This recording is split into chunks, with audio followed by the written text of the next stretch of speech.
Welcome to Spy Satellites, a podcast about Dune, Imperium, and the people who play it. I'm your host, CJ, and with me today is Black Shadow. Howdy all, hopefully all well. And today we're going to be talking about the Dune Imperium Uprising Pre-release tournament event that was held in North Carolina pretty soon, about a week after this is released, and our experiences there, and all the people we met, and all the things that we did. So let's just start it off by, I guess let's say, this was a pretty interesting event. I have a lot to say about it. There were 36 people who were invited to come play and experience Dune Imperium before it was released. The Uprising, which is not an expansion, is a full game. And so we were invited out, and Direwolf Digital provided copies of the game. And we had Mr. Beast and his team, Jimmy Donaldson and his team, were kind of the ones that the impetus for the event. And so they were participating in the event as well. And we had Legendary Studios who brought some prizes and things. And they also, I think, competed. I'm not 100% sure. I think a couple of them competed. Yeah, both guys from Legendary got involved. We had Roy Kennedy, Dice Tower was there. We had... it was Matt Caron, Nerdist was there. We had the French national champion. We had Gen Con champions that were invited by Direwolf. A kind of absurd amalgamation of different people, of different things that have come along. Carlos as well. Carlos was great entertainment. I think it was Carlos, Andrew DeVale, who I noticed has been on my streams. Now I've seen the name, so good to meet you properly. And yeah, the French champion, Daniel, who I think at first I spoke to him. I think he was a little bit like, okay. I don't think he was too used to that. And obviously with all us online people there. But I got a chance to chat with him, which was really cool. He was really cool. He grew into the event a lot, so I'm really glad for him. He looked like he had a great time. Yeah. And he doesn't play online. He only plays over the table, which is really cool. So getting him into the event and you know, that was really awesome of everyone. Just seeing all these different players from all over the world come together was really a treat, and we're just pretty happy that we were even allowed to be there. So thank you. Oh, definitely. Definitely. I mean, I probably should say a few disclaimers before we get into the meat of this podcast. First of all, unfortunately, at time of recording, it's Friday the 13th. Good day, right? Unfortunately, at this time, there is still a review embargo in place for Uprising. I don't know when exactly it's due to be removed. I think it's pretty soon. So we cannot, unfortunately, talk in any particular detail about Uprising and stuff that has not yet been released and hasn't been mentioned, which is a shame because there's loads of stuff I want to talk about, and I'm sure the same for you. Yeah. But unfortunately, we can't discuss, like, what's the intrigue deck look like, or no, what's the leader's ambition. We can't do that, folks. We have been graced with an incredible amount of trust from Direwolf, who did not need to do this. It should be noted. But they did, which was amazing. And the last thing we want to do is betray that, or like the stuff with Jimmy as well. Obviously all under NDA, so we couldn't tell anyone about this. So if anyone that's listening to this is like, I would have liked to have been there, or maybe felt that they probably should have been, I'm super sorry as well. Nothing to do with me. But the hope is that there will be more of these down the line. But obviously the nature of the event and people's going to be there made it a little bit on the tricky side. The other thing I do want to say though is like a huge thanks to everyone that was around. Again, Direwolf obviously mentioned. We had a lot of people from there. We had Scott Scarlatch, president. Obviously, Paul Dennen was there. Matt Hudson, the marketing, and other members of the Direwolf team were there. Justin Cohen. We were treated unbelievably well at this event. Like, I don't know how many folks that were there have been to anything quite like this before.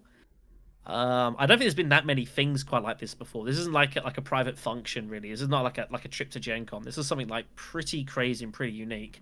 But we were treated unbelievably well. We also unfortunately can't tell you exactly where we were. Again, for the same reasons, we might go back there and whatnot. But yeah, the venue was great. The facilities were really good. The food was really nice. We were like... Jimmy's team, with like Sean and Co, and Rob, like went above and beyond what they really needed to do. They rocked it, and unbelievably well taken care of. Just blown away. I knew that we'd be sort of like we didn't have to worry about certain things, but the lengths that they went were absolutely insane. Yeah. So also want to get out there. And again, yeah, huge thanks to like Legendary. They brought a load of stuff for a raffle. Loads of stuff to do with Doom 2, various product bits. We'll talk about that in a little bit as well. Just yeah, it was. I've never been to anything like that before personally, but from both a personal and a professional standpoint, it's one of the better things I've ever done. Just incredible. So we've, while we can't talk about Uprising specifically, we've got a lot to talk about. Yeah, absolutely. So like a couple things. First of all, we are very interested and eager to share with you the results of the tournament if you have not already found out through Direwolf Digital or through Mr. Beast's YouTube or Twitter feed. He actually won the event, which is quite amazing. Won his own event.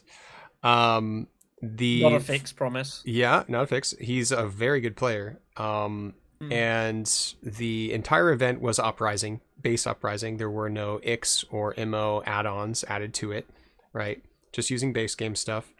And so everyone was only playing that. So we don't really have any opinions on that anyway, whether that works, or we can't really share that. Second place went to Sneaker from the TTS community, and really, really strong player. I rib him a lot at the event. He was in my second game. My first game. I was in my first game, and he's just such a strong player. It's really fun to watch him play too. He is great at table talk too. That guy is amazing. And third place went to Frank. You got franked, also from the TTS community. Very, very strong player. One of the most solid like core players I've seen. Like he just always knows where to go. And the final scores, the final table were very, very close. And the fourth place went to Rob from Mr. Beast's team. So, the whole group was so awesome and so welcoming. And it was just interesting and really exciting to see how the TTS community, the Beast team, Direwolf Digital all meshed together, and Legendary all meshed together really well. Everything was really positive. Everyone was really kind. And so, yeah, it's pretty amazing to have been a part of. Yeah. What do you want to go? I lost my train of thought. Yeah, I guess I should say, at this moment, I'm recovering from being sick. Like I've been sick for about 4 days. So yeah, I got something from the event or traveling or something like that. I know a couple other people got sick. This is what happens when you stay up 3 a.m. playing board games, and then you wake up about 6:30 and you continue playing board games. That is what we did every day. Stayed up until 4 or 5 in the morning. Went to sleep for 3 or 4 hours. Woke back up.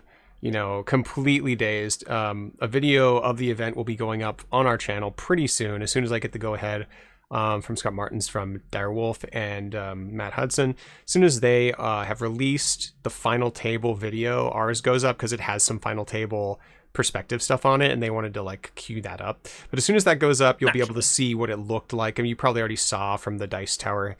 Roy Kennedy, had a really good video he released about it.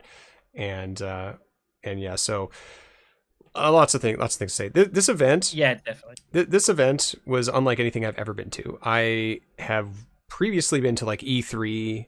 I've been to the Penny Arcade Expo many times. I live in Seattle. That's it. It started over here in Redmond, and then it grew to downtown Seattle, that sort of thing. I've been to these big conventions before, and when I was working as a journalist, and I don't really miss that too much, but I will say I've never been to anything quite like this because it was so focused. Everyone coming together to play one game. Everyone really excited about one game. It's amazing.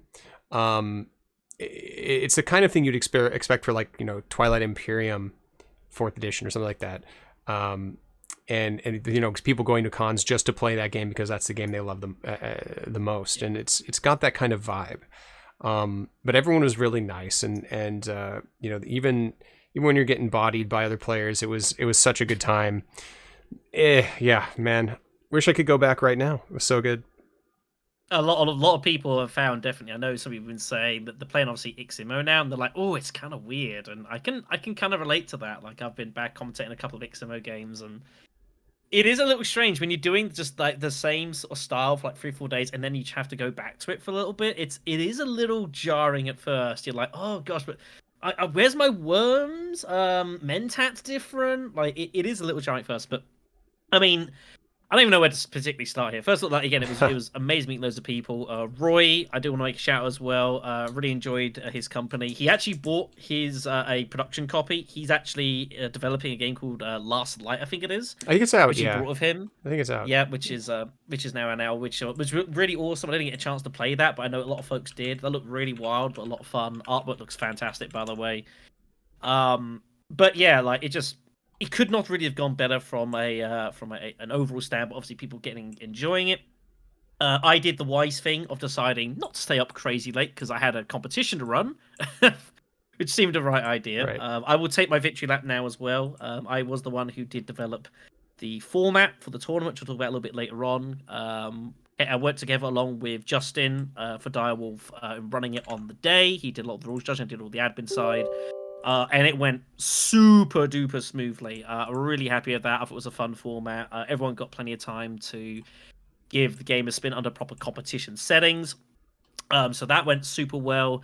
And a huge thanks to Scott Martins as well. He actually did give me a after the event. He actually gave. I'm currently in the midst of doing it. An upgrade pack for Dune Imperium, which I just about fit into my check luggage to get back here. So I'm currently in the process of getting that put together. But I mean, yeah, like especially when it comes to Direwolf, like when you think about what it is they're doing, and when you think about what we do, quote unquote tabletop simulator, like them doing this event and trusting us in that respect, I think is a big leap of faith, especially considering what ended up happening back with Immortality, which is a story best said by my companion here. I'll let you tell the story. I'll tell the story. I think I've told the story before, but in case you didn't hear it from the podcast, back when Immortality was being released, a month before it was being released, I was working at a local game store, and our distributor at the time they're still our distributor, I'm sure their distributor. They sent a box of Immortality to us about a month prior to release. And I had just assumed when I was there, I'm like, oh, they said, I didn't think anything was wrong with it. I was like, oh, maybe they're just getting ready to send it. And it'll just, arrive later. But no, it arrived the next day when they gave us the PO and all that stuff. And it was on a Friday. I grabbed my copy, I paid for my copy, and when I got home, I basically unwrapped it. I like scanned the cards and I put them online because people were so eager to do that, to get that going.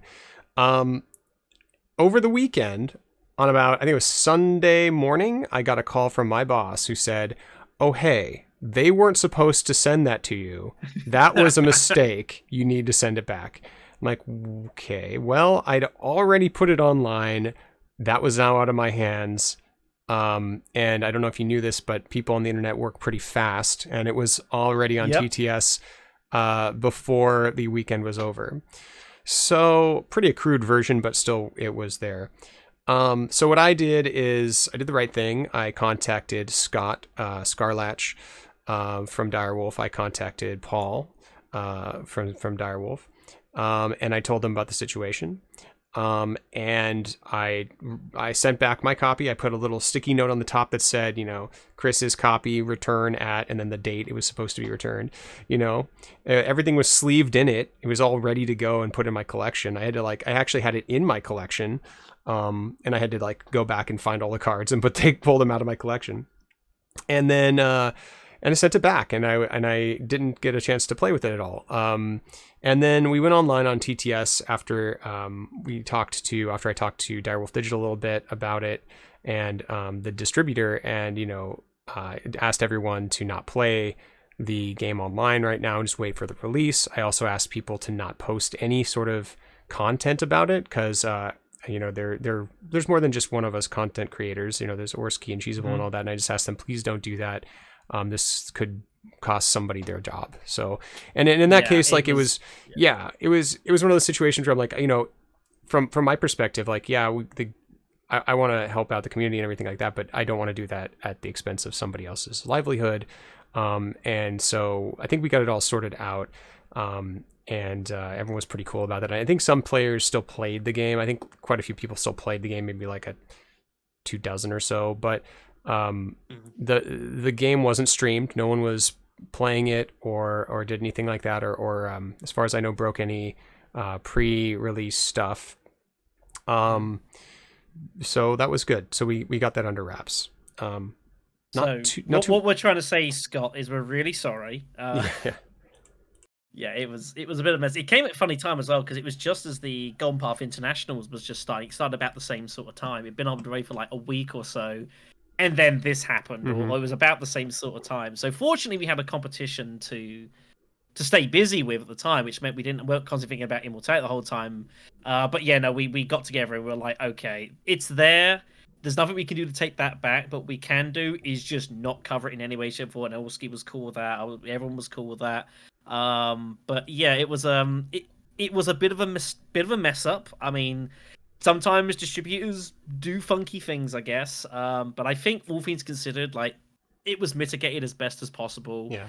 But going back to the original point, the fact that obviously like Direwolf were willing to do this, knowing obviously like tabletop music exists, and obviously half of us are from that, I think is an exceptional trust and faith. Yeah, we really appreciate that. Yeah, and we don't want we didn't want to compromise any of that trust too, because we're building a relationship with them. We think that this is something that could lead to even deeper relationship with Direwolf. So we don't want to cross them in any way, and that's not something we want. But also just generally speaking, just we're trying to be cool to the people who make the awesome games we love. That's one thing I think, a lot of maybe people online was like, it doesn't matter, what product's product. Think about it that way. Well, I don't think about it that way. I think it's more about the community. It's more about the people who are making these games. People who make board games most of the time aren't making big hits like Dune Imperium. This is like a one in a million like board game, really, because very few. It's in the top 10. I think it's like 9 or 8 on Board Game Geek. I think it's at 7. Is it 7? It's climbing. This game is so hot. Really, it's so hot that there's so few games in the world that have been like this, and this is like a 3-year-old game. It's incredible. Ranked it's incredible. 7 overall.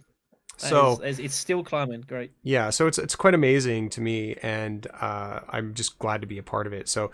Anyway, that's the story of what happened to that. Actually, funnily enough, Scott actually messaged me in Discord. He finally got on Discord. He messaged me. I'd been like texting. I'd been messaging him. I'm telling him what's going on there and on Board Game Geek, just so that both of those things kind of correlate.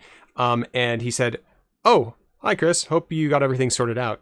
I was like, "Oh yeah, that was like, a long time ago, but we got it all. We got it all sorted out. Everything's good. Don't worry about it. Don't worry about it." Yeah. I think the thing that helped as well is like having Matt Hudson there, who's obviously their marketing guy. I think really helped us make sure that we're very clear on what we can and can't do. Like I had a good chat with him on the Sunday night, I think it was, or the Saturday night, and obviously chatting about like because I knew I was going to get asked questions and like what can I say, what can't I say, and obviously the discussion went on obviously onto Tabletop Simulator existing as a whole. Like Direwolf is not the only company in this position. Obviously it affects it. All these companies have got this kind of thing with Tabletop Simulator where obviously it's great. It gives a lot of potential exposure for people to give these games a try. But also like end of the day, Tabletop Simulator, all these mods that aren't made by themselves. It's the balance that some of it, and some developers like get it, I think, and are okay with it existing. It's not totally abused. Some obviously are happy just to start DMCAing stuff, and that's their prerogative, of course, because it's obviously a bit weird. But yeah, no, just to repeat, just like huge thanks to Direwolf for trusting us to do this. But I like to think that trust was definitely repaid. Yeah, absolutely. We appreciate it. All right. Well, I mean, let's move on to talking about the event a little bit. We already told you kind of like who won, but I mean, how did it feel? I mean, you walk into this room and it's just like Dune stuff everywhere. There's 10 or so tables with games going nonstop the whole weekend. There was one feature table they set up, I think, on Friday. I arrived like Thursday night, so I got in like one game that night, I think, maybe 2 games. I was so tired. I went to bed at 5 a.m. that day, and then woke up the next morning, got a ton of games in on Friday. But yeah, it was amazing, really. Um, I don't know. When did you get there, and then how did that go for you? So I got there about Thursday afternoon. Thursday was the day that most people were flying in, with the idea being that Friday, especially for us TTS lot, that was going to be basically the day of getting like a real meaty taste of Uprising. People kind of getting a feel for it, working up what they were going to do. And then Saturday was the competition day. Hmm.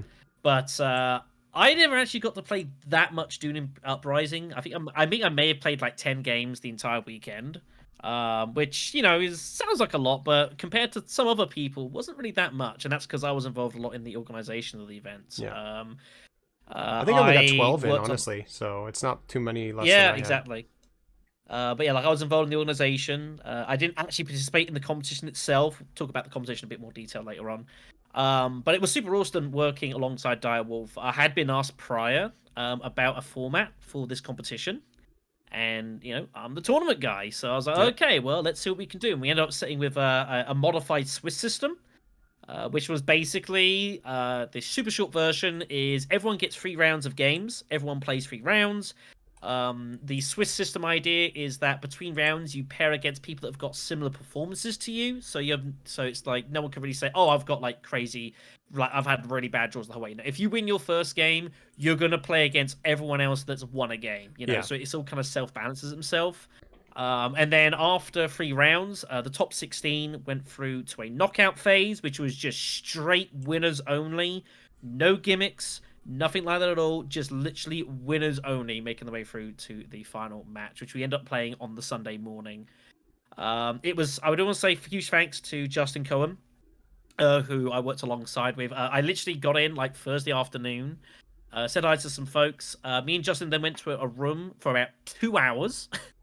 And we literally went through everything for this competition. He's got a lot of experience, I believe, in running like Magic the Gathering Yep. competitions, but he's never done anything quite like Dune Imperium. Whereas, of course, I've done a lot of Dune Imperium competitions, but I've never done anything live. So I actually think the two of us, like, we pair together quite well, bringing our kind of different backgrounds. And obviously, and the thing is as well with a competition like this is that if it's just a 1v1, it's pretty straightforward. But whenever you have anything for a game that is more than more than 2 people, there's a lot more other factors you have to think about. You have to think about like if someone does something, how that impacts everyone else at the table. You have to think about stuff obviously like timings for like people taking lunches and obviously rests and that sort of thing. Once you go to a Swiss system, obviously there's extra complications with like running the tournament as you go. There's no straight knockouts, so there was a lot for us to do. But we felt really happy with the format going into it, and like from what I could tell, I think pretty much everyone pretty much enjoyed the format that came out in the end. Like I don't think no one was said, "Oh, I got like really bad draws" or anything like that. Everyone had a chance, even in the last round, like above like 2 people. Yeah. I think everyone had a shot at making the top 16, which was super awesome. Yeah. No, I think the format you guys came up with is pretty stellar. Actually, I would like to see it used in more like 1-day tournaments. I think I really like the Muad'Dib Melee's format, but I think this one's like slightly better in general. I think that the random draws creates a lot of excitement at the beginning, and then the pairing up essentially to the next couple rounds, the winners play winners, and so on. That is actually a really fair way to do it. You feel like you're not getting paired down or paired up. You think you're right where you should be, and it does feel pretty exciting. I just want to mention that you guys also did something pretty unique. You had a 2-hour time limit per round. And that was also, I think, pretty good. I thought at first I wasn't sure whether we would be able to finish the game in 2 hours.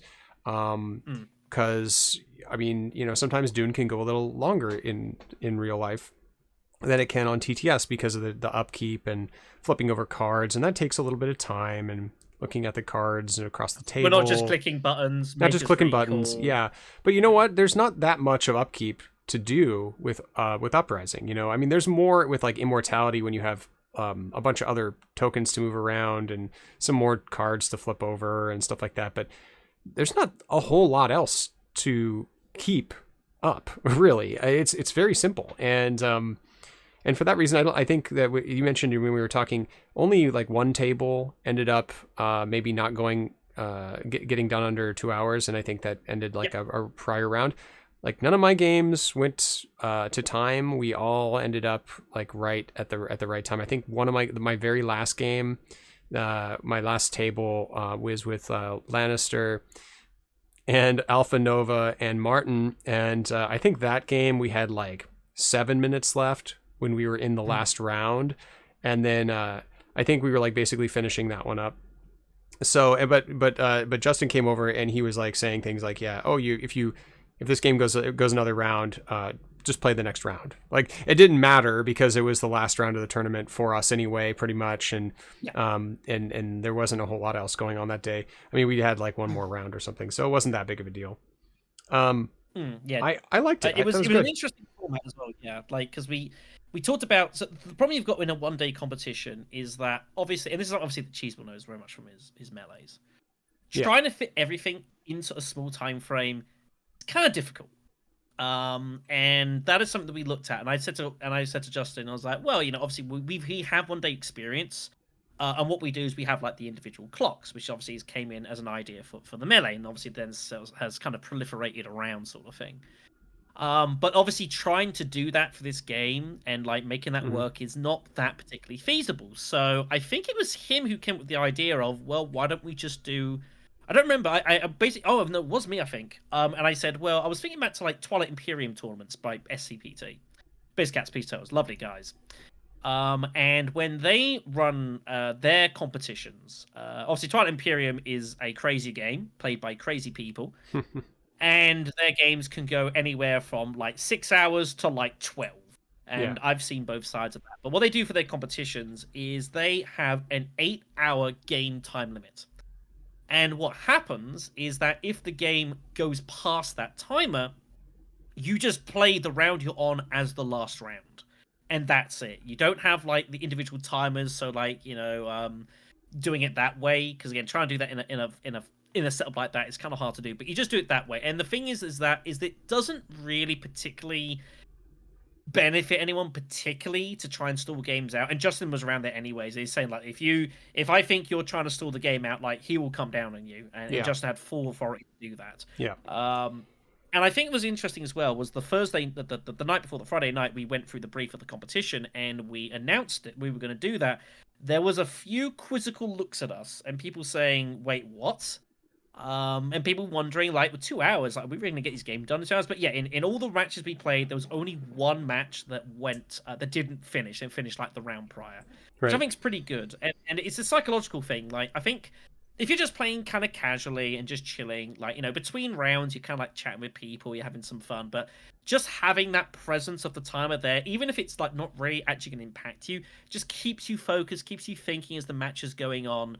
And that was as much just to keep people on the train there. And you need to have some kind of time, because obviously when you're doing a round system, your schedule is only as quick as the slowest game there. So you've got to have kind of something to like keep it going at a reasonable schedule. Otherwise, how do you plan lunches? How do you plan when to get dinner in? How do you plan when to do this, that, or the other else? Definitely, I know a couple people at the start were like, "Is this really a good idea?" But as far as I'm concerned, I think we're well. And maybe, and I don't know about this, but maybe this is a way forward for us in our own communities. Rather than having the individual player clocks. Maybe we look at doing something like an overall game timer instead. I don't know. I think it's a conversation that's worth having to see what people do or don't make of it. I think both have their pros and cons of like how do you enforce it and what do you do, sort of thing. So that's obviously worth it. But again, especially if you're running 1 day competitions, you've got to have something. So I don't know. I think it's a conversation worth having. I'm sure Cheesable has either been asked about it or maybe has at least been thinking about it, perhaps. But I think we should at least have that discussion. Yeah, I think it's interesting because the punishment for being a douchebag and like time wasting is basically you don't get invited back to the event and you get disqualified from the event. I mean, it's a huge thing. Like, so Justin was being very serious about this. Like, if you cause people grief and are trying to end the round early by just wasting time visibly, and people are calling you out on it, you're not going to be asked to come back. And that's a huge deal. Yeah. So, I mean, that is an incentive too in our community. I think if you want to play in like the Muad'Dib melee, and we're using this sort of hypothetical 2-hour clock. I mean, if you start doing that and people start complaining about it, you're not going to be asked to compete again. You're not going to have the chance to do so. You're going to be held responsible for your actions, essentially. And so I think that those, like, just understanding that is an incentive, and that is not like a feasible way. Like the idea that you'd be ahead in a way and not win the game, but you could like stall out the round. It doesn't seem very logical to me. It doesn't seem like something that could happen very often, if ever. And then to somebody who would want to do that. So I don't know if this is really a concern we ever would have to have. But yeah, it is something to keep in mind. I think it is the only like concern regarding the clocks over the internet, I'd say. But most of the games we play are under 2 hours anyway. I think most of the games we play are like 1 hour 30, 1 hour 40, something like that, with 20 minutes extra in that 2 hours. About 90 minutes. Yeah. So, I mean, even if we go slightly longer, we're probably going to hit about the 2 hour mark and then have to finish that round anyway. And that's probably the last round. So it's not that things can't go over 2 hours. It's that, that's going to be the last round no matter what. So if it's round 7, it was going to end round 7, then nothing has been affected at all. You're just like playing a slightly slower game. That's, it doesn't change anything. It just means that most games will end in 2 hours. So yeah, like you can't go into the tank if you're in a difficult position. Like, we're not saying you can't do that. Yeah, you can totally do that. Like, actually, in one of my games, it was my last game. Actually, Justin came over and he said, "You have to make a move." I'm like, "It's the last round of the game. Just let me make my action." And then everyone at the table is like, "He's fine. He's fine. It's last round of the game." I'm like, "It's no big deal, please." So, but yeah, he was on it. Eager to get it rolling along because we had we couldn't do the draw for the round 60. We had all the results in, so he was like kind of eager to go. That's he was on it though. He was like not screwing around. So, and he had to. I'm not the slowest player out there, but I can tank sometimes when I'm really trying to figure out a path. Like if I have 2 or 3 paths and I don't know which is the best one. Obviously, Uprising is one of those games. We just came out. We only had a dozen plays. Actually, at the time I think I had like 8 plays of it or 7 plays. And so, like, I don't know what the best thing to do is. I'm just winging it and trying it out. And so doing what seems like natural. And the best play is not necessarily the quickest play. So I took my time, and everyone else said it was cool. And so I mean, there's a little bit of like the social aspect of the table is going to back you up too. If everyone else is cool with you taking extra time and you just really need to think, and it's that last round of the game, it's not going to affect anything. So exactly. Yeah. So one thing I want to ask you about specifically, because obviously I didn't actually play in the competition itself, but we did start doing it, is we ran a different drafting system as well for pretty much the entire event. Obviously we've used like the hidden pick system of like, was 4-3-2-1 and 4-3-1-2, removing X leaders.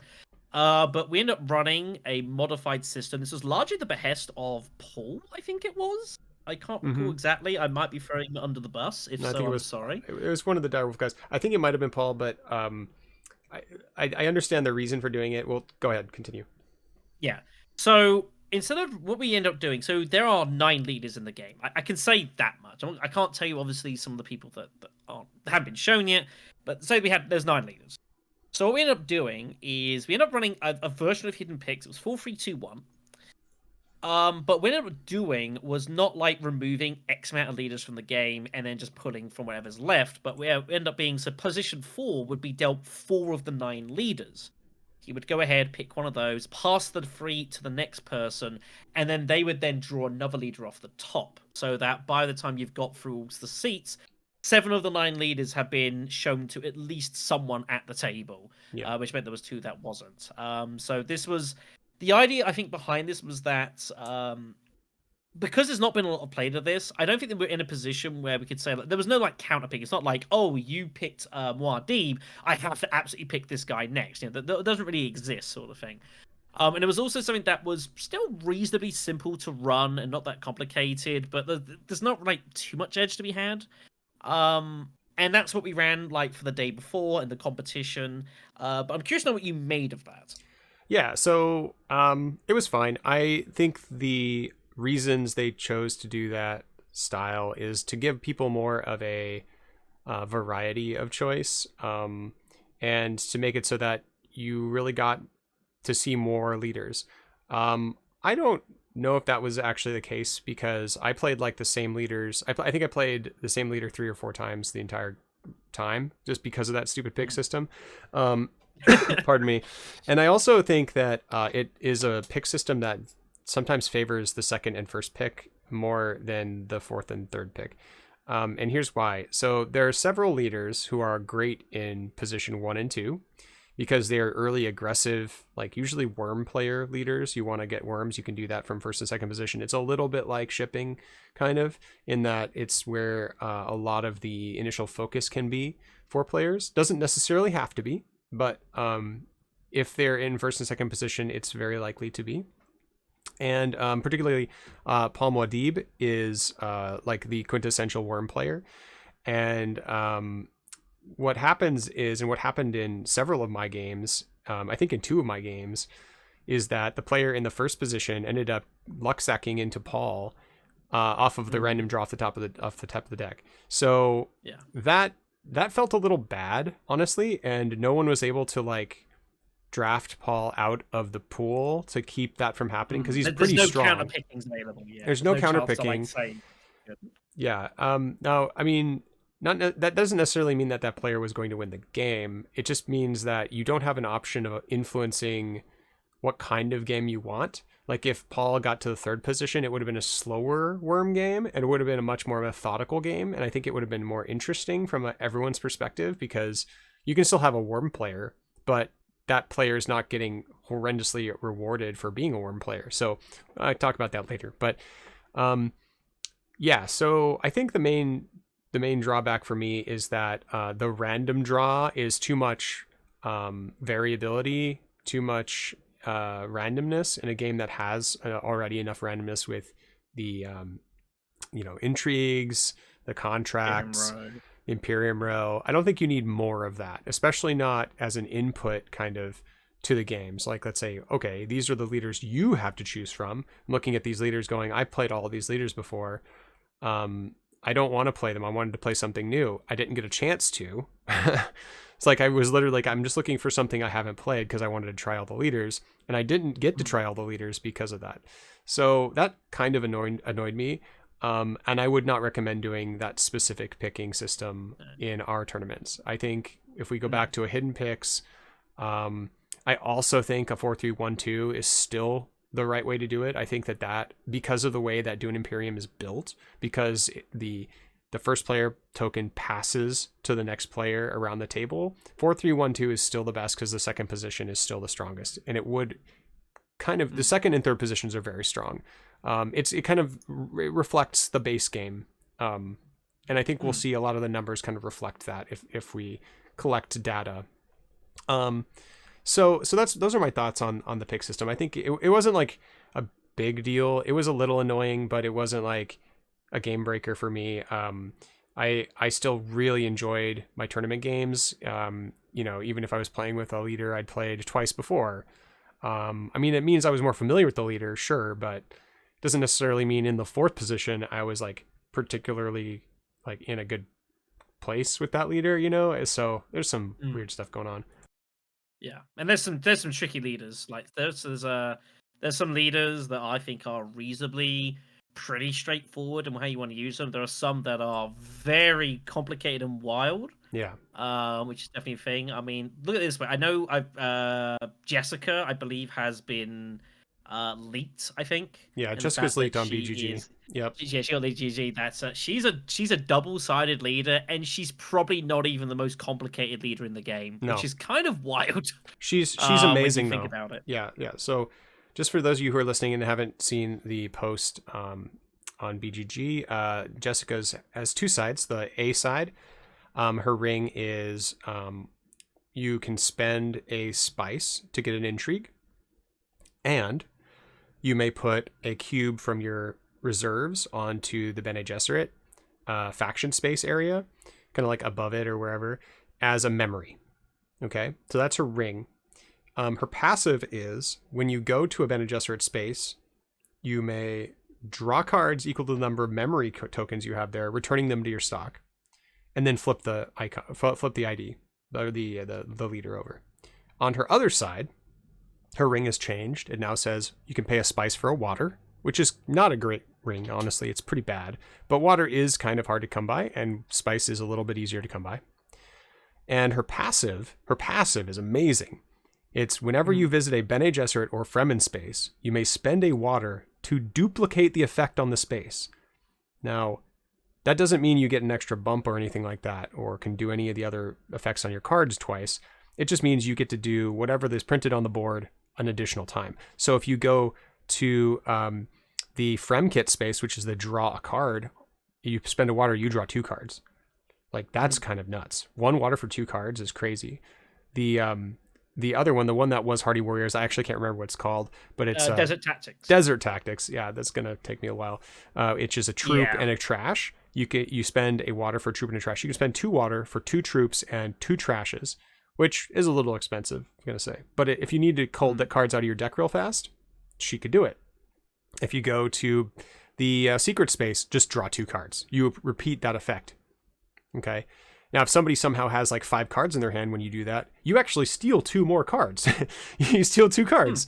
So that's kind of crazy because you do the effect twice. You resolve one effect, then you do it again. So there's some cool stuff you can do with her. In fact, there's a really insane thing you can do with her if you're like sitting at the just below the alliance threshold on the Fremen, right? And you only have 1 water. You can go to Desert Tactics, get a troop, trash a card, move up, pay the water you get from reaching that threshold, and then do it again. So there's like some really cool tactics you can do with her on the board. And not just to mention that you can get double spies and draw double cards like with the espionage space. So she's one of the most interesting characters in the game because her tempo is kind of fueled with by how your game plan is. So if you want to flip her early, you can just flip her. And you don't even need it. Yeah, you don't even need memories. You can literally, if you want to, just go secrets first, action, flipper if you really want to. You can just flip her. And but her ring is very strong on the A side, so you kind of want to spend, spending a spice for an intrigue is kind of expensive, but intrigues are strong, right? All the other thing to note is and Paul confirmed this, that when you flip her, the same turn you can spend the water to duplicate an effect. So as soon as you go to a BG space, if you have an extra water, you can duplicate that effect, which is crazy. It's very strong. So you don't have to wait an extra action to do it. So yeah, I really love this leader. I got to play her. I was stoked to play her. I didn't do so well with her because I was trying some wacky stuff, but I had some crazy combos and got out into a huge lead at the beginning of the game we were playing. But then just kind of just maybe dirtled a little too long. Paul got out to an insane engine, got his insane engine going. Yeah, remember that? Yes. This is leading into the next topic we should probably talk about, which is, of course, Mr. Paul Dennen. And specifically, we're talking about we played a game that we've recorded, which is super awesome. We've got his interview. This is something we're hoping to get out soon. I don't know how soon that will be. I have no actual idea. But yes, we did do a game with Paul. It was me, you, Paul, and Lannister. We played a game. This was later on the Saturday. It was recorded. We did an interview at the same time, asking questions about obviously how to develop the game, all sorts of stuff. I don't remember it too well, truth be told. A lot of them had to do with design choices. Sometimes we were talking about design choices. Sometimes we were talking about specific cards. We talked about Tleilaxu Master. We asked him about that. Said hey, what do you think about Tleilaxu Master? And he said, yeah, well, I had to ask. Yeah, just summary is he understood that it's a problem. That's what he said. And I said, okay, can we put this topic to rest now? Everyone understands that it's a problem. Okay, but that's in there. We talked about, gameplay generally, themes, theming, using the way that Solari economy works. I think that was one of Lannister's questions. It was really good, good interview. And we played a whole game of Dune Imperium. Yeah. But yeah, that's it was a pretty exciting game. It was one of the more memorable games I've got to play. It was a lively match as well. It was. Me and so I try not to, obviously we'll go into much detail, but me and Paul Dennen did get into quite a scrap. Yeah. As well. We were obviously sitting next to each other. We didn't literally fight or anything, but I mean we had a conflict where things got pretty wild. He got me back for it later on in another game I played later on the night, but it was pretty wild. It was a good game as well. You played Jessica in that game as well. I did. That was my Jessica game. Yeah, I had. I went water, and then no, I went water, hog a basin, flip, and that was I was yes, flip her right away, draw a bunch of intrigues, Like it felt really good and very powerful. I wasn't doing the traditional things. I was track climbing, and I had a lot of tracks at the end of the game, but I don't think I built the best engine. Like a lot of you guys were really doing better deck building than I was, and I was just focused on like doing tracks and trying to win some combats. But I was like getting a lot of second places in combats, so didn't quite work out for me. But like Lannister had a pretty nuts combat deck. He ended up winning that game. Yep. Actually, it's funny thing is we cut the game thinking that Paul had won, and then Lanny's like, oh wait, I forgot to pair my symbol with the other symbol, and I actually had an extra point. And Paul's like, oh, you won. Yeah, you won. It didn't happen on camera. It never happened. Never happened. But yeah. Lanny didn't win. He has to accept that. He lost. So yeah.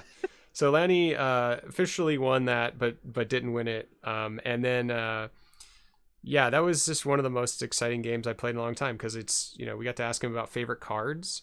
I think I asked him about favorite cards. Maybe that was a previous thing, but some really fun stuff from Paul, and that'll go up soonish. So I gotta say as well, like first of all, obviously Paul, lovely guy to speak to, super down to earth. Yep. I think, truth be told, I think he was probably a little bit humbled by the event as a whole, and like, when you think of like whenever he came to the design process of building this game, say like 4 or 5 years ago, whenever he started that, to think of those sort of times on the drawing board, and then here he is in this exclusive event in North Carolina with like all these people playing literally just that, and he's being asked for like signatures and pictures. Like I'll post it on the video for those on YouTube. But like I've got my picture of Paul Dennen, which I had to get with him. I do also have my signed copy of the Beast Spoils, which is a promo card that was made specifically for this event as well. So I've got that too.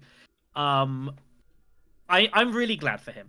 Yeah, is what I'm trying to say. I'm really, really glad for him that he was able, after a lot of work, and I'm sure plenty of people saying, "Oh, why have you done this, that, and whatever?" To be able to just go to that event and obviously just play the game and obviously experience that sort of thing, and obviously with all of us guys, I'm really, really proud for him that he got to enjoy that and experience that. He did mention, and I'll make a mention as well. I was chatting with him on Direwolf's official Discord, and he was mentioning about it. So. I'll read it here. Let me quickly find it. Yeah, so I sort of mentioned him saying a huge thanks. I'm just really glad that he got some real satisfaction. And he responded, yeah, it's hard to explain the satisfaction, but it was deep. So he's sitting down with Alpha Nova, who was also a lovely guy to meet, and having him tell me about his experiences, and now he was afraid of flying, but Alpha still flew to the event so he could meet Paul Dennen. He's just like, what is this? But yeah, I'm super glad for him. I'm glad he had a great time. I hope that both personally and professionally, this was like immensely satisfying for him. Even if I did haze him a little bit once or twice about certain things, but it is what it is. But yeah, like on his own part, that was his event to just enjoy and obviously get to experience the game that he loves and plays and makes with folks that also really like it as well. And I'm super glad for him. I'm glad he had a great time. Yeah. There's one more thing I want to mention, and I hope we'll get the permission from someone to post pictures of these as well. That takes some comments I wanted to make about is LSR, our rules lawyer. So quite a few folks brought in some interesting things this event. I want to make a shout out to Breezetown, who brought out these lovely like custom made chocolates and pretzels that were like shaped like the resources and like the factions. They were really, really nice. I got a second box of it, which I've still got with me, and I'll have those eventually. Really, really nice. But Mr. LSR made some custom leaders. I don't know if you ever saw these. Yeah, I did see them actually. Yeah. You did see these, and one of them, I'm hoping he'll let us post the pictures here, is of Paul Dennen. And it's just like, it's kind of crazy. I don't know what he made of it exactly when he first saw it. It was probably like, wow. It's pretty good leader, by the way. I would happily play Paul Dennen's leader in that game. It's pretty strong. Yes. But just stuff like that, is great. And I think as well, overall, like, everyone enjoying it and obviously getting like signed stuff here. There's like several folks that are getting like either their game signed. I know Cheesewell had everyone like sign a leader for his Dune Imperium set. So of course I got Paul, and of course you got Memnon. As you would think standard, but like there was shirts signed, there was cards signed, all sorts of bits and pieces, and it's just really, really super cool to be able to do that. And also as well, like going back to the Beast Spoils, I can also say as well that yeah, obviously this card obviously to do with Jimmy. I was the first person ever to play Jimmy's own card against him in a game. I did wreck him for a couple of combats, which was immensely satisfying. Free swords in like a round 2 reveal is absolutely brutal when you're playing as Vader Alpha. It's Yep. absolutely disgusting. But yeah, just like the memories from this event and all the things we got to do, was obviously super awesome. I take it I like the game. Obviously, we recorded with Paul. Was probably like your favorite moment of the whole event. Yeah, it was a lot of fun. I mean, just generally getting to hang out with people who I knew from the community was great to hang out and play with Alpha Nova and Lannister, of course. Played one with Badger. Got to play with the Josh Wag and Pumpkin. That was awesome. Actually, that was a really exciting game with them. I played with Paul. It was at the feature table, but they weren't recording anything at the time. They were kind of like getting that set up.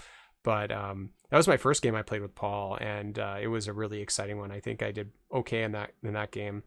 But yeah, it's just really fun to just get to play and have a good time with people you play with online, and get to put faces to names, and just be really grateful for that. So yeah, the experience of being able to be with people from the community was the best part, I think.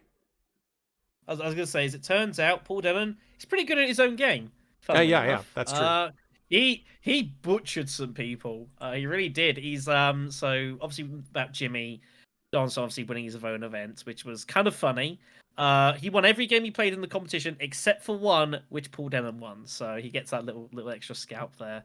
I can confirm, being as like I obviously ran and helped organize the tournament, that it was not a fix. I will say it was probably decent PR that Jimmy ended up winning his own tournament, as kind of ridiculous as it was. But yeah, no, it was again, like, Paul's gonna be pretty good. Like he played really good in the group stages, and it kind of fell apart a little bit. And then his knockout game, I think it kind of came a little bit unglued a little bit. But yeah, definitely obviously being able to play like him with that stuff. And also as well, Paul Dennen has his own version of Dune Uprising that he's got. He brought with him. I don't know. Do you want to talk about this or me?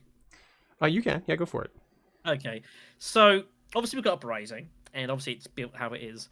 So Denon has his like a house blend, I think he called it, Yeah. which is basically Uprising, but he's added some little components into it and kind of made it semi-homebrew. So this introduces like most of the leaders from the base game that are still alive, because obviously some just aren't. But also includes some of the cards from like base Dune Imperium, the expansions as well, stuff like Mm-hmm. that. So you get cards like Truthsayer and Voice In. Some of the other cards, like you as a power play or two. Yeah, basically anything that's in the second movie is included in Mm. this version, right? So, and those who were Thufir. excluded from that movie because either they died or whatever, they weren't in the movie. So, like Leto, spoiler alert, doesn't make it. He's not a leader anymore. You can't choose him. But You've ruined the film for me. oh my god, How could you? How have you not watched this movie yet? Go we right. will It's on do, Netflix. I knew. All right. So yeah. So the leaders who didn't make it, or the people who aren't in the film, in the second film, don't appear. And so it was this really cool thematic brew of intrigue cards and leaders and Imperium row cards. And it did include some Ix leaders. So we had Tessia in there. I got to play as Tessia. I actually won a game with Tessia, which is great. Still strong, turns out. And so actually, funnily enough, so we, in the game prior to mine, we were kind of lining up to do this. One of the players, who was it? It was Sean. It was Seven Spirits was playing as Baron, because Baron's good, right? So he played as Baron, and he ended up getting what is it? A Chom directorship. Oh, and he ended the game round 6, I think, like that. He was so far ahead. It was insane. And so after that game, because Paul Dennen's kind of curating this list, he wants to test it out. He's like, all right, we're removing that card from there. That card's not in here anymore. Yeah. Okay. So yeah, and he asked us a couple of questions about that too after we played. He's like, oh, so what cards were you not excited to play with? And we just literally just told him like this card and this card we don't want to play with because it's pretty. We played with it tons and it's not very good, and stuff like that. And so he's like, oh okay, I'll just take those out. So he was like listening to the community and trying to respond to the things that are exciting. And what's really cool about this, and I'm sorry I've taken over this conversation, but the really thing that's exciting about it is I asked him like during this game, like, people want this kind of thing. I love homebrew style stuff. I really do. We've done some videos on homebrew stuff. Canleys. I do the Canleys. And I love this kind of thing, like alternate, like decks and alternate, like, themed things. So I was saying, people want that stuff, but they only want the official stuff. Could you post an official Paul Dennen list of Imperium Row and intrigues and all that stuff? And he's like, yeah, I can do that. No problem. It's like, cause that's what people want. It seems like everyone's into the official thing. So, I mean, he also said that, it's a little sad cause he wants people to be able to, brew and tweak things and make it suitable to them. Like obviously in the tournament scene, they're going to be wanting to play the version, which I don't know. We should probably could talk about that eventually, but like the version I played that Paul had, oh man, that was fun. That was so much fun. There were so many different things. The cards from all the sets put together just fit really well. There weren't. I don't think there were any MO cards, to be honest. But like everything else, like the stuff that worked, it's beautiful. It just works so well together. So I was having a great time. There was no MO stuff because of I think because of grafting.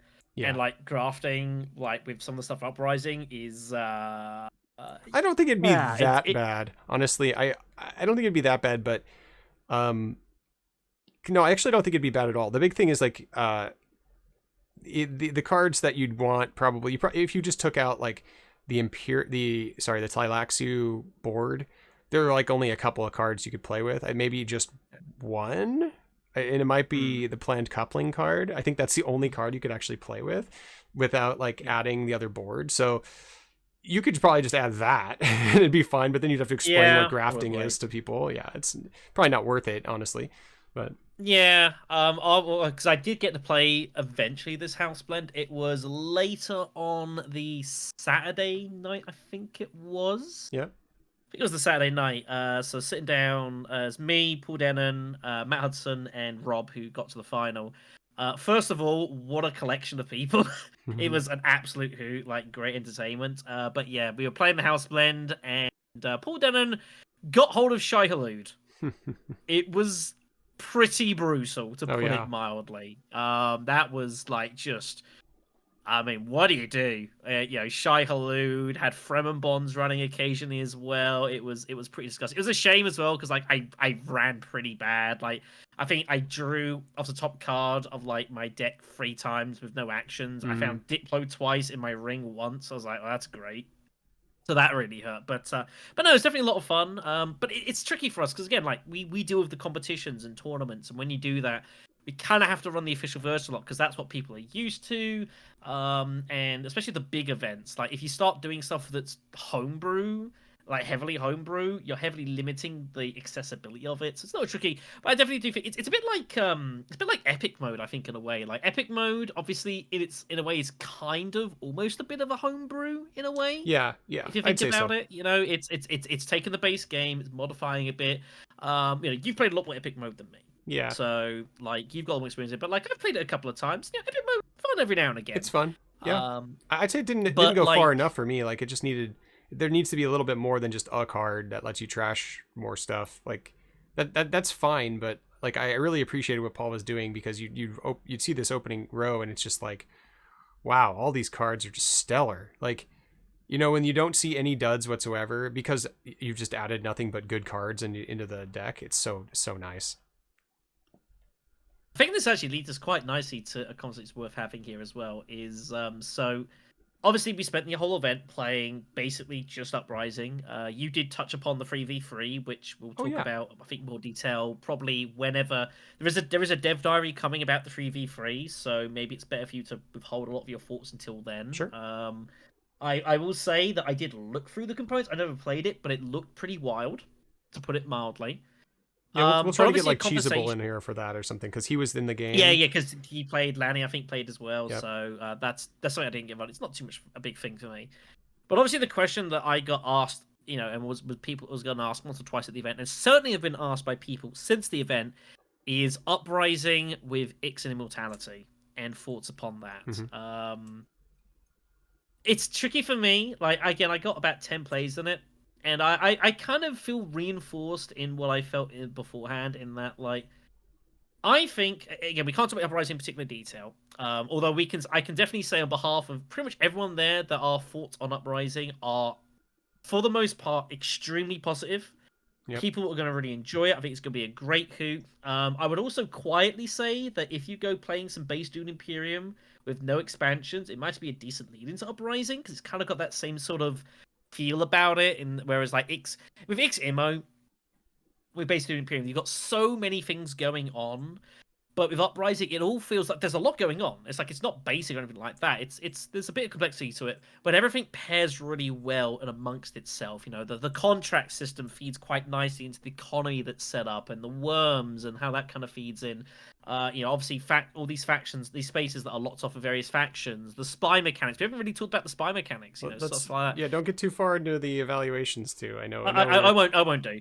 But what I'm trying to say is that, like, from my experience playing the game, I felt like there is plenty enough going on that, like, personally, I don't have any huge interest in playing. Certainly not a lot with like Ix and Immortality expansions. I feel like to me, Uprising itself is plenty good enough, and I feel like it's kind of already the bit of the complete package. And sometimes more isn't always better. Hmm. Now, I'm not saying that like I won't try a game with Uprising with the expansions, and there'll be some sickos basically will say, all right, we'll play Uprising, Ix, Immortality, Epic Mode, 5-minute clocks, and whatever else, and some Right. kind of craziness. In auctions on top of that, what the hell? Let's throw it all in, and I'm sure it'll be a cluster. But that was my opinion for me. Like, I don't feel an incredible desire to like. Uprising feels plenty rich enough to me, but I think probably mileage is going to vary here a little bit. Okay. Well, I mean, I guess so. My thoughts on it are that I mean, the base game of Uprising, a lot of fun. Save my review for later. I think it's by itself like a real package. Like, really is.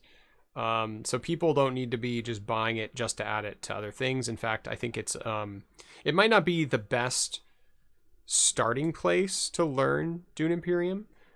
Base game would still probably be my choice, but I mean, the more I thought about this, and after going back and playing some XMO, I think that Ix specifically would work really well with Uprising. I think. And the reason is because the way that the whole board's gravity is shifted and the way that everything is laid out, I don't know if shipping would be broken anymore. I don't think shipping would be the only thing to do. There's so many other things to do that are so strong. You can't ship and get like Mentat in the same round. You can't do those things anymore. You have to prioritize where your bumps go, and I don't know, it feels like it might work really well. It might be my go-to way to play it, honestly. Once I've had, maybe 100 or so plays of Uprising by itself, I might try. I say Ix, like, this looks great. I don't know about Immortality. I don't think I've never felt this way about Ix and Immortality. So, and if you've ever talked to me about it, I probably have shared my thoughts about Immortality. I'm not the biggest fan of Immortality. I think adding extra points to a game that is supposed to be tight makes it too accelerated, and I don't like it's that. why we took off the 10th point, really, wasn't it? Yeah, it is. But then we added extra points, which means it's basically the same thing. So I don't really need that in my game. I feel like it was fine with Ix by itself, and Ix was by itself getting to the accelerated point. There's a lot of extra stuff they added. So I think Ix would be fine. The game already feels like complete, though. You don't need it. I think that for people, here's what I'll say for people who are out there who might be in the board game geek community or in the TTS community are thinking that this is some sort of like cash grab, first of all, it's a movie property. So yes, you're going to get that. Okay. It's a movie property. But second of all, this feels like a labor of love more than it does a cash grab. This feels like they really cared about every single choice that they put into this game. Is that evaluative? I don't know. But I'd say, like, I don't think you need to do Ix and Mo. You will be plenty busy with this game. And I was only interested in going back and, like, after the weekend, when I got home, I was just thinking about this game. I was thinking, like, I don't want to actually go back and play Ix and Mo. I was like, okay, I have to go do some tournament games, but I'm like, I just want to play this game. It's I know. So good. Yeah. You're not the only one. You're not the only one. Like, it's a wonderful experience. It's a tricky one, isn't it? I mean, I think it's obviously it's interesting to see what our community does and how things develop over the time. I don't know what is necessarily going to be the most dominant way of play. It might be that branch off a little bit. I honestly, I don't know. It's not even worth trying to speculate and guess.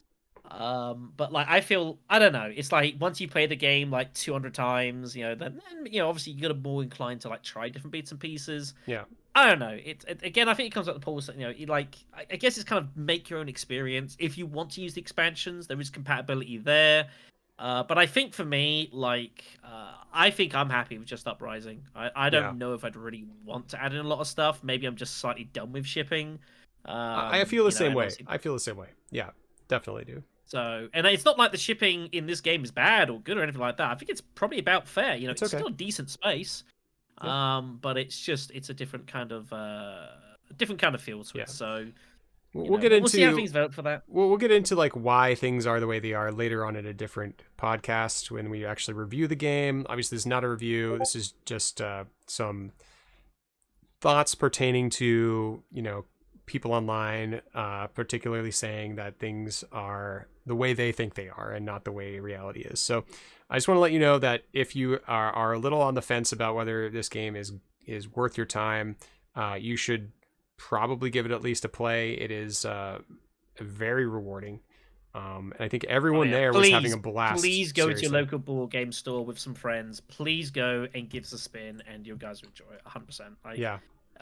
If you don't enjoy it, it's just not the game for you. And it's still got a lot of the core of Uprising and of Dune Imperium. All these little elements that kind of feed. It's like, I've played a lot of games with this sort of element of game before, the Euro or deck building, but it's got these extra bits.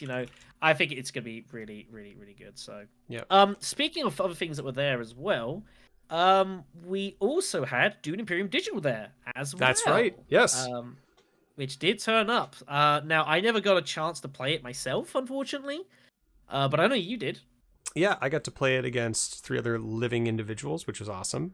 I played against Cheesable and Holy Boss and the champion of Gen Con, I believe. Or do you remember his name? Andrew or Carlos? No, it was Andrew. It was Andrew. Yeah, I know Carl. I remember Carlos. Yeah, so Andrew, I did meet Andrew briefly, and I was doing my best to remember everyone's names. But yeah, man, I really liked digital as well. It brought me back. I love base game. I still love base game. We had a pretty tense last couple of rounds, though it was really fast. Like, I think we finished the game in like 30 minutes or so, less than that. Like, you blaze along, wow. Man. And the game is quick because you don't have to do anything. You just like click, get the things, rounds over, click, get the things. It's so fast. So that's going to be released sometime, I think, next week or thereafter. And I'm not sure what I can't say about that. I don't think they're really worried about Dune Digital. But what I will say about it, in lieu of a full review of it, is that it was so much fun. The interface is good. There are some things they need to fix. There are some just random things that they had, like maybe they'd already fixed them, but this was an earlier build. They're going to do early access pretty soon, so yep. They're gonna work through those things. I mean, they're pretty simple things to fix, so I'm not worried about that. The interface was a touch difficult to initially figure out, but once you figured out where everything was, it was a breeze to find like discard piles. I kind of wish that discard piles were a little bit quicker to click on. Like if you just click on an icon, in the on the screen instead of having to go into your discard pile and then select the leader. It would just be better to click next to the leader, like have a discard pile thing you can click on. That And would just probably it be just popped easier. straight away, yeah. Yeah, so there are a couple of things like that could have been streamlined just to make the game a little quicker for players. But I think that the things it has going for it is ease of play. It's very easy to play. It's fairly easy to see what's going on with regard to agents and troops and cards in hand and things like that. It was a touch small on the screen. I'd say like maybe they could have like made everything fit a little bit more tightly, because there's a little bit of like empty space below like the combat area and stuff like that. I'm wondering about that. Maybe that was just because of the build they were running. But man, it was so much fun and everything ran really well. I was playing Baron. I had like Cheesable ended up beating me on with 10 points, and I was at 9. Yeah, we had a pretty close game. It was fun. I'm gonna be playing the crap out of that, man. As soon as that comes out, I'm on that. We're gonna be streaming it. It's gonna be a blast. I mean, yeah, you're gonna see me on Dune Online a lot because I can just jam 30 minutes of a game and just that do sort another of speed is incredible, by the way. That's like really insane that you can go that fast. I know when I first looked at it, like it struck me as a touch like totalitarian some of the setup, but like but no, it's just nice having the fact that you've got like if you guys think back to like when I did my 25-hour stream, however long it was, a few weeks ago now. It was like a month ago now. Jeez. Anyways, if you think about when I was playing that, I basically played that entire stream basically in silence. Yeah. And that's because obviously the TTS mod, we can't really have like any music playing because it's TTS and obviously there's things like that. But like obviously with this game, like it's got its own ambience. Obviously the graphics are there doing their own smooth stuff. I think you mentioned about like the combats, I think you mentioned about. Like they were kind of wacky or something. Yeah. Yeah, that was one of the weirder things about it. It was really cool. It's actually one of the more compelling things about it as well. So when you win a combat, so first of all, the sound effects and the visual effects in it are really good. They don't go too overboard, but they are efficient, and they're pleasing. When a round ends, you have this kind of like the screen goes to like black, then everyone's pictures show up, and then it shows like the winner in this like in a big portrait, and then like crossed swords or something like that, and it's big and red, and it says like Ilban win. It's like that. It doesn't say it like that, but that's what it like sounds like in my head as it happens. It's like this big like booming kind of like exciting music, and I was like kind of shouting that, and I was like saying those things as it was happening, and everyone was just cracking up because it was so what it sounded like. It was great. But that kind of thing, it made the experience for me, and I actually hope that there's a little bit more leaning into the kind of I don't know, the charm of it, and maybe not so much the seriousness of it, because I think that board games can be a little too serious. Yeah, I mean it should be, because we're already so far beyond Dune base game. Like make this like a game where you go like, oh yeah, that's funny every time, or like it kind of it pulls people in with how little goofy things are at times, because what you're doing in a digital version, it's like it's a little silly, a little bit like I want to say clinical. It feels like very very like clinical. It's a board game where you're just putting things on and collecting resources, so you got to liven it up a little bit.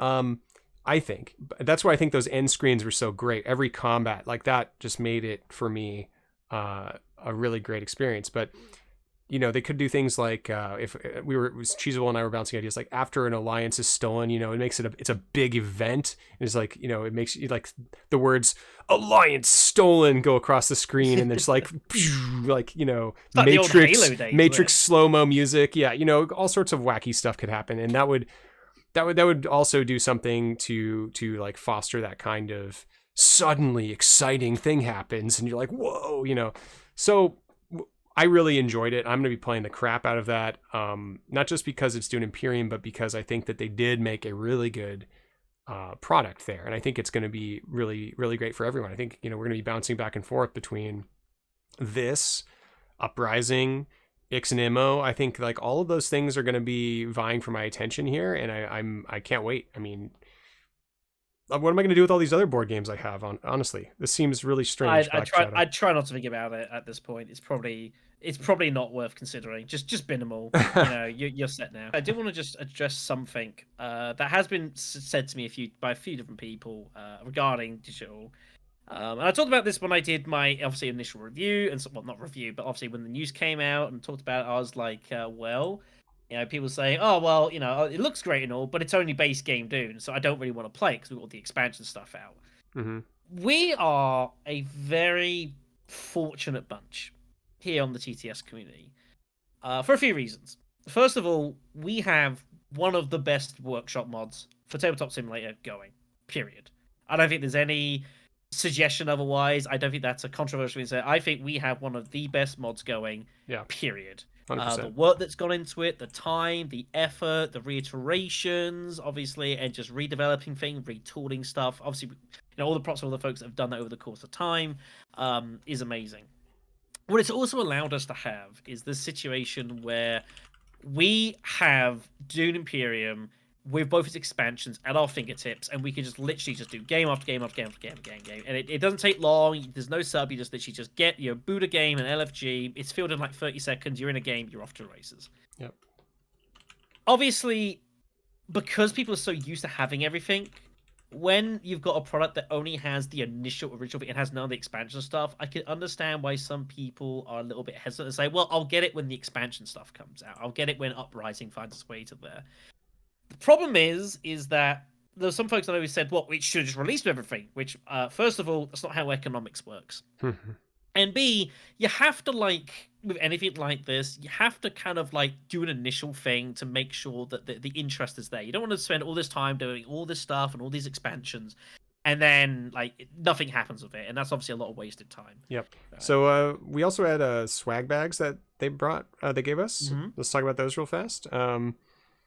What did we have in those? We had some chocolates, some Mr. Beast stuff, some chocolates from Mr. Beast. Load of Feastables. Some jellies, some what are they? Gummies. Carl Gummies. Gummies. Carl Jacobs in front. It's a collaborator. Yeah. Those I have not tried yet, but my family and I are eating the chocolates every day. We're having a chocolate bar, so that's good. The bags themselves have the Solari water and spice from Dune Imperium printed on them. It's a really nice bag. I mean, I could always do with more cloth bags for like groceries and things like that. They're nice. Those are nice. There was a pin, a Dune Imperium pin, which is probably like a Gen Con style, you know, you visit our booth, get a pin sort of thing. That one's pretty nice. I like that. I don't really wear pins, but I'm happy that I have one. Can say I have one. Obviously, the Beast Spoils, which you mentioned earlier, which is just probably the best treasure right now because it's not available anywhere else. That's really nice. Nope. We got a T-shirt, which you could see in the pictures. We're all wearing. Well, most of us are wearing a T-shirt with like people riding a sandworm, and on the back it has the event details on it, which is awesome. And then we won some stuff, right? Yeah. So that was cool. They did a raffle. Legendary, largely, which was really good. Legendary bought loads of stuff with them, which was super awesome. Direwolf threw in such bits as well. Also, like the Dune movie, so like there was some Paul and Fade Ralpha figurine sets. There was the notebook, the cloth notebook thingy that you won. Oh, it's a moleskin printed. It's like indented. All of the, it's like riveted and all this. It's got the Atreides symbol on the back. It's got some I don't know, some neat printings on the front. Yeah, it's really cool. It says Dune on the spine. Very nice. Which looks really cool, by the way. I would not have been unhappy to win that. But you won that. I won a pack of Dune Imperium playing cards, which I wasn't sure at first, and you sort of said, oh, they're all right. And I busted them out on Sunday. We started playing some poker, and I was like, actually, these are really cool. I'll include some images here for the YouTube video. But basically, all like the space, all the suits as like obviously leaders like Baron, Beast, Paul, Liet Kynes, Charney, that sort of thing. Really, really, really well put together. And then there was the really fancy stuff. Yeah, so there's a life-size what is it? What's the dagger? Chris knife. life-size Chris knife, which is amazing. It was giant. I don't know how anyone's going to get that back in their bag. You have to buy a new bag to put that in. Mm-hmm. There were some Art of Dune books, some very nice hardbound The Art of Dune books. If you ever seen those in like a bookstore, they're like pretty expensive. They're hefty books. Yeah, they're not cheap. No, no, not at all. There were also some figurines of Austin Butler, Timothy Chalamet, the new duo from Dune 2. Not duo really. They're enemies, I guess, in this. But Yeah. they're represented there in figurine form. That was cool. There was a ducal signet ring, which is probably the biggest score there, and it was a beautiful, one of a kind. Well, I mean, there's probably a couple in the world. I think they said There was 500. 500, yeah. The production copies. People who went and worked on the movie got copies of these things, and so there was one there. So I think the winner of the tournament, I think Jimmy got his ducal signet ring, as far as I'm aware. So that was pretty amazing. That one, I will be watching him to be wearing that on his next video. Yeah. There should be a different ducal signet ring for every event. That'd be cool.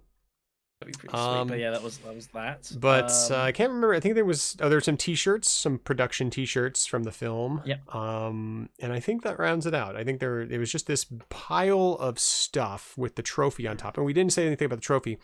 Sean Hendricks. So Sean Hendricks spent about 2 hours. Actually, it was amazing. Only 2 hours working on and painting this giant trophy of a sandworm. And I've got pictures of that. It'll show up on the website soon. The man is a machine. The man is an absolute machine. It would take me about like 6 months to make anything that kind of quality. He did in 2 hours. Absolutely crazy. Yeah, amazing. So there's that. It's sort of sitting on top of all this stuff that they raffled out. And yeah, I mean, really big thanks to Legendary and Direwolf for bringing. Oh yeah, there were some other deluxe kits, and you got a deluxe kit. Yes. So there were several deluxe kits that raffled out. There was one I mentioned. It was given to me by Scott afterwards for the competition, but it has just been informed to me that it wasn't necessarily just that. Well, it was yours. It was going to be yours. Don't worry, it was fate. So Scott came over to me while we were filming with Paul Dennen, and he asked me, it's on film, I think, if I wanted a deluxe kit, and I'm like, oh well, I've already got one. You should give it to Black Shadow. So I'm in the midst of currently putting that together. I've never done anything like this before, like sleeving all my cards and that sort of thing. I'm having to work out what goes where. Fortunately, Direwolf have got an actual web page of like Dune Imperium Deluxe Kit. Here's what you put in what place. I'm like, thank you, because I had no idea what I was doing whatsoever with this box. So huge thanks for putting that resource out there. That's proved incredibly useful. Yeah. But yeah, I mean, it's just like crazy. Like they didn't have to do half of this stuff, at all. But I think it goes to show, like, obviously they wouldn't make this sort of like a really special event, which it definitely was, no question about that. And yeah, obviously the chance to get this little extra bits and pieces is cool. And it's just like amazing stuff. So like an amazing job by everyone from that there. I do also want to say, while we're on the topic of sort of this semi thing, it was obviously great to meet so many people. It was a bit challenging me at first because, like, especially, and for you, I assume as well, like everyone knows who you are, but you don't know who anyone else is. Which was a little challenging at first, so I had to kind of work at that a little bit. But like everyone made me feel so welcome at the event. It was really cool speaking to people about like their thoughts on like watching like some of the games I've played and casted, the content we've done, stuff like that has been super duper amazing. There are definitely a few extra shout outs to make mention of while we're here as well. First, the Badger, who did a ton of organizing in the background. Probably one of the unsung heroes of the event. So it was. I'm glad that he got to enjoy it. He had some long nights, I'm advised, trying to sort some of the stuff out with like the NDAs and whatnot, but making sure people actually got them, that sort of thing. Orski as well. Was great to meet Orski. I didn't get to chat with him too much, but that man is huge. He's huge. He's a big guy. Absolutely crazy. I mean, the man's got to be like a defensive linesman in his off time or something. Yeah. Absolute giant. But it was really great. I didn't get much chance to speak with him. I'm hoping that he does a video at some point on his channel, giving his views and thoughts on the stuff that happened. So I've been looking forward to that. And I also want to make it a special mention for Cheeseable as well. It was really good to finally meet him. I know that me and him, sometimes have differences of opinions over like directions certain things to take and that sort of, which is all well and good. It's fine. We just have different views on how certain things should be. But it was really good just to meet with him properly. I got to sign his leader in his box as well, which is really nice of him to do. So I signed his Memnon. Yep.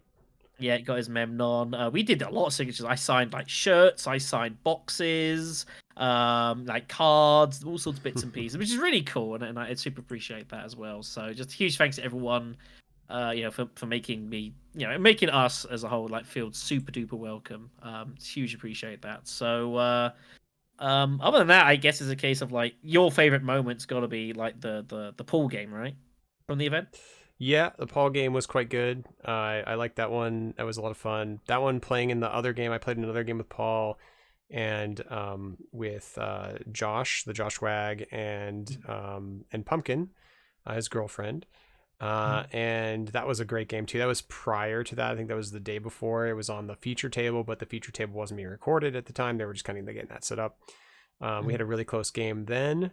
And yeah, Paul just like styling on us a little bit too. He's really good. I think that game Josh won. I think it was either a third or a second. I think might have been a second, but it might have been a third. I don't remember. I think it was pretty close. Maybe not. Actually, maybe it was third. I think Pumpkin got second. Something like that. I don't know. It was pretty close. Like everyone was having a good time. Paul was like just having fun in that game. I don't think he wasn't really trying that hard. He was just doing some wacky stuff, and I think he got fourth place that game. But I think he was just like just seeing what other weird things he could do, like seeing what kind of weird combos he could get together. But no, that was a lot of fun. The Paul game we recorded, we'll put up on the channel soon. Was a lot of fun playing with some of the other people, Alpha Nova and Lannister and Martin. That specific game was a lot of fun. I should probably briefly mention how my tournament went. I haven't talked about that yet. Although this is the third time we've recorded this. This has gone. It's taken a while. Yeah, slight disclaimer there. So I have talked about it before, but it didn't make it to video or audio. So my first round, I was playing against Sean, Seven Spirits, and Sneaker Dead, and I can't remember who was the person to my right, though. I still cannot remember that to save my life. Oh no, it was Matt. It was Matt. Matt was in my group. Matt from Nerdist was the fourth person, and I am so sorry that I didn't immediately remember you. Obviously I remember you. I just remember you were in that game. And so I got third place in that. Sneaker and Sean they tied. And then ties went to the second tiebreaker, which is Solari, and Sneaker Dead lost on second tiebreakers. So pretty close rough game between them. I was in contention, but they were like a point ahead of me. So I didn't quite get there. I was like third place that game. I thought I played pretty well. Second game, I was against Roy Canada, Josh Wag. Again, this would be like the second or third time I played against him in this weekend. Very, very strong player. And then Scott Martins, who was sitting to my left. And that was a really fun game. Again, I got third. I think in that game, Roy ended up winning because in the last combat that I was like leading on in combat strength, he had one final intrigue that he just top decked off the top of the deck because he was playing Muad'Dib, and he showed it, and like that was it. He beat me on strength. Rough. I could have won that game, man. That was pretty dang close, but he took it away. It was a little bitter there, but you know what? He played really well. He came back from behind. But that's really exciting. He had a really good tournament. He went on. I don't know if he made it to top 16, but he had a great time that game. And he was playing as Muad'Dib, and just so everyone knows what Muad'Dib does, he's already been spoiled, so I don't need to worry about that. But his passive effect is if you have a worm in the conflict, you draw an intrigue card at the start of conflict. It's pretty big. So very big, and you just get free intrigues. We all know that intrigues are strong in Dune Imperium. They're very strong in Uprising, and getting a free one is very strong, turns out. So yeah, he did that. He had a ton of intrigues that game. His intrigue game was off the hook. And then Josh got second because as my combat potential crumbled, Josh was just in a better position before then. So yeah, so that's how that worked. I was like behind Josh, and then Roy was like behind me in current points. It was like Josh, me, Roy, I think, and then Scott was behind me. And so if I had won, I would have got 4 points, and I would have leapfrogged them. Would have gotten probably first place. I think I would have gotten first place. Josh might have won on tiebreakers. I can't remember if he had any intrigues in him. I think he had one in game, but it was pretty close. Anyway, the last game I was playing against Alpha Nova, Lannister, and Martin. And this was probably the most enjoyable game just because at that point we're probably, just playing for fun at this point. We were playing for fun anyway, but only one person was going to get through, and you had to get you had to be pretty lucky on your tiebreakers. So there's no guarantee that if any of us got first in that round, that we would have gotten through anyway. But Alpha Nova ended up winning that game. Pretty convincingly, honestly. I think he did a very, very good job piloting that leader. I think he was Fade Routh of that game. Fade Routh is very strong. Has not been spoiled yet, so I can't share. But yeah, I think Fade has. Has he been? I don't know I about that. think he turned up in BGG, but it's basically he's pretty good. He just has like his you can customize how you use him a little bit. He has like a little mini Talaxu track effectively on his card, which is pretty sweet. Yeah. So you can kind of tailor the rewards for the kind of gameplay you go for. It's pretty sweet. Yeah, it kind of reminds me of, if you've ever played Magic the Gathering, it reminds me of like the quests during the Forbidden Realms set. There's like quest cards. You can go on quests. Anyway, it's like that. You could choose just get the reward. And so, yeah, he was very good with him. He played it really well. Lanny and Martin tied 25 strength in one combat, and that basically determined that they weren't going to win the game. It was like that. And I was trying to come back from that. Like, if they aren't going to, then maybe I can come back. But no, ended up getting third. And again, had a great time. Like, everyone I played against was really, really good player. Everyone was really cool. And, it was just a great experience overall. And afterwards, I was like ready to play some more. And we were going to play some 3v3 and more 4-player free-for-all. So, this was such a good experience. Love the tournament. Would do again. Oh, yeah, definitely. I would say on my part, so it was a little strange in a way not playing in the actual competition, although maybe it was better for me in a way that I did or didn't. Like if you guys ever see the full results breakdown of the tournament, which is out there, I know Paul and Rob, I think, are going through it to kind of like try and get some information, try and work out bits and pieces of the game. Yep. And Paul obviously would be curious to know that as well. My name's not in it because I didn't actually play in it. My focus was to make sure that the event was as good as physically possible for everyone that was there, and if that meant I didn't play in the competition, then so be it. Mm-hmm. I would like to play in the second one. There's no doubt about that. But it was like it's fine. I would say on a personal note, like I say, the most probably spectacular moment from the event is in the recorded game with Paul. So I won't spoil that. But there'll be a lot of fun that comes out there. From a kind of gaming sort of standpoint, I'd say probably the best moment as such, or best game, whatever I played, was late on Saturday. Played a game with, I think it was Frank, Wade Barbarich, Kasparov, also known as, and I think it was Holy Boss as well. I played it as Princess Irulan, who I can now talk about because she's literally just been released as information from Direwolf Digital themselves as we've been doing this podcast. That's right. She's pretty cool. She has a pretty basic passive. You get to Persuasion with the Emperor, you get an Intrigue. Although that isn't a one-time effect. You can keep re-hitting that. So you can drop down, go back up, get more intrigues that way, which is very interesting. It's something that people never really thought about, but that was pretty cool. Her ring is fascinating, though. Her ring has two potential effects. You can either take a card of 1 persuasion cost from the Imperium row and put it in your hand, which, doesn't sound like a whole lot, but there's some half-decent 1 persuasion cards out there, which are pretty good for her. But the other part is very interesting. She has the ability to trash out of her hand Yes. any card, which has some obviously opportunity cost sort of thing. But if it's a card that you've bought over the course of the game, i.e., it's not a starter card, you also get 2 spice on the spot, It's pretty nuts. which is pretty damn good. Yeah. That is very very nice. It's tricky. She's not an easy leader to use. You have to kind of go all in with her, which is something it kind of reminds you of Paul Atreides a bit in kind of doing that. But I will say the game I played with those three was one of the best games of Dune Imperium I've ever played in my life. And I say that because that was maybe like the fifth or sixth game of Uprising I had played. The three of them had already played tons. They'd already played through the competition, everything like that.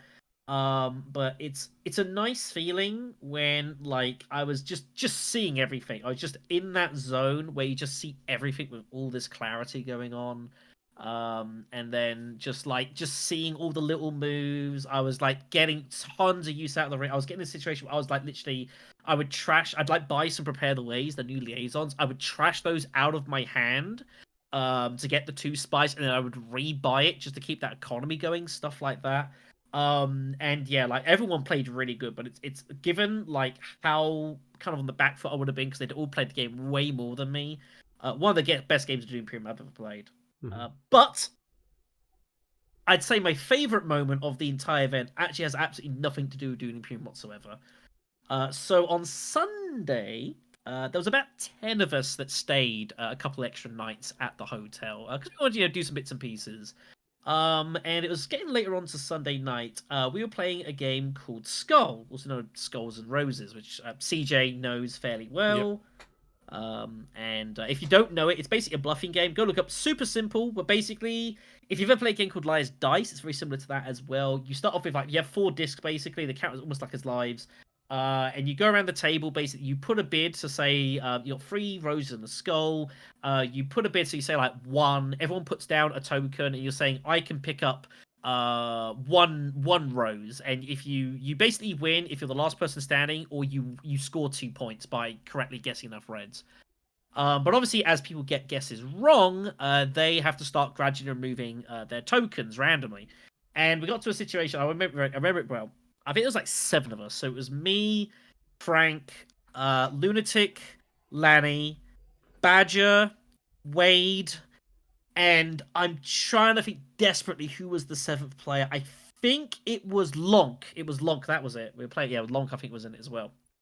And we were playing this, and we got to the stage where Frank only had one token left, and we knew it was his black one. And there's a rule in the game so that if you make a bid and everyone passes, before you can pick up anyone's tokens, you have to pick up your top token first. And Frank only had one, and we were pretty sure it was their black token. So if he Mm-hmm. picked it up, he'd be out the game. So there was, I remember he said one because he has to make a bid, and there was a lot of discussion on the table of people saying, "Well, what should we do here?" Basically coercion. Um, but people, Badge and so saying, "Well, if we all just like pass here, we're pretty sure he's got his black one." And as such, like he's gonna be eliminated. But it was kind of tricky because he'd already scored a point. If it was his red one and we all pass, he wins the game. But I mean, someone like Lanny and stuff was like, it was sure it's his black one. Everyone just pass and just eliminate him out the game. So it kind of passed around a bit, and it got to me. And I was just like free. I just bid again, made everyone put another disc down. And I thought Badger was going to die. The man was laughing so hard. I've not seen anyone like it just in lose control of themselves that much for a long time. It was a super awesome moment. Everyone had a great laugh. It was a lot of fun. But on a personal level, like it was just nice just to sit down with all these guys and just be playing some games. Especially given like I've had some bits and pieces I've had to go through and whatnot, which is what it is. And that's kind of the thing with the event. It was like my chance to kind of like say, all right, what happened. You know, let's just make this the best event possible so we can do it again. Yeah. So I just want to say thanks to everyone again, like who was there obviously at the event, making me feel super duper welcome. And yeah, Skull is a lot of fun. It's pretty chaotic, but it's great entertainment. So just thanks to everyone there. It was really cool, and it was nice to be welcome at the table. Yeah. That's what I'm trying to say. Sorry, I'm rambling here. I do apologize. We need to okay. end this podcast. But again, we've been going for quite a while. We've been going for a while. Let's call it here. We'll be back with more information about Dune Imperium. Our first impressions will I be can't up. hear you. What's that? What the hell? Oh, okay, I can hear you now. Sorry, Can you hear me? I can hear you now. Yeah, sorry about that. Okay. I turned down my mic accidentally. We'll cut that out. Yeah. All right, let's cut it there. We're gonna be back with more of our impressions of Dune Imperium Uprising very soon, as soon as we are allowed to share that with you. We have lots to say about it. I'm gonna bring some other people on who have some opinions on it as well. We'll get a nice round table going discussion. And yeah, that's it. If you'd like to subscribe to our channel, please do so. Give us a thumbs up if you like what you're hearing. You can also listen to us on Audacity, the Spotify app, and iTunes. And if you'd like to subscribe to our Patreon and support us, you can do so as well. All the money we have made basically goes back into the pots for the tournaments, as right now that's how it's going. And so you can do so on patreon.com/hidden assets. And we will see you very soon. Take care. Take care, everyone.